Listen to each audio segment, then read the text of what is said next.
दोन समाजात तेढ निर्माण होईल, तसेच धार्मिक भावना दुखावल्या जातील अशा प्रकारचे प्रक्षोभक भाषणाचा व्हिडिओ सोशल मीडियावर प्रसारित केल्याप्रकरणी वैजापूर पोलिसात एका विरोधात गुन्हा दाखल करण्यात आला आहे। या घटनेबाबत मिळालेल्या अधिक माहितीनुसार महाराष्ट्रातील बुलढाणा जिल्ह्यातील चिखला येथे घडलेल्या घटनेच्या अनुषंगाने पोलीस सोशल मीडियावर बारकाईने लक्ष ठेवून होते।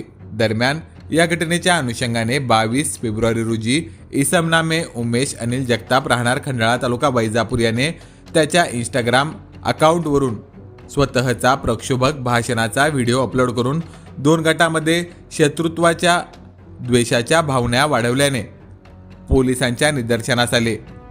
दरम्यान याबाबत पोलिसांनी तातडीने वरिष्ठ अधिकाऱ्यांना माहिती दिली व त्यांच्या मार्गदर्शनाखाली सरकारतर्फे पोलीस अंमलदार ज्ञानेश्वर भागचंद मेटे यांनी फिर्याद दाखल करून सदरील व्यक्तीविरोधात भारतीय न्यायसंहिता कलम 196-299 अन्वये 23 फेब्रुवारी रोजी वैजापूर पोलिसात प्रकरणात गुन्हा दाखल करण्यात आला आहे। सदर प्रकरणाचा अधिक तपास वैजापूर पोलीस ठाण्याचे पोलीस हवालदार विशाल पडळकर हे करीत आहेत।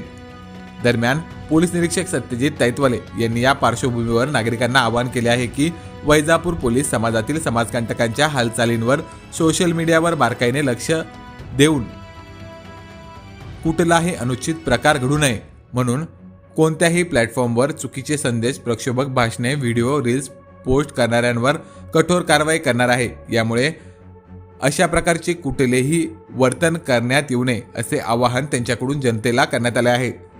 सदरची कारवाई ही पोलीस अधीक्षक विनयकुमार राठोड, अप्पर पोलीस अधीक्षक अन्नपूर्णा सिंह, उपविभागीय पोलीस अधिकारी भागवत पुंदे यांच्या मार्गदर्शनाखाली पोलीस निरीक्षक सत्यजित तैतवाले व वैजापूर पोलिसांच्या पथकाने केली आहे।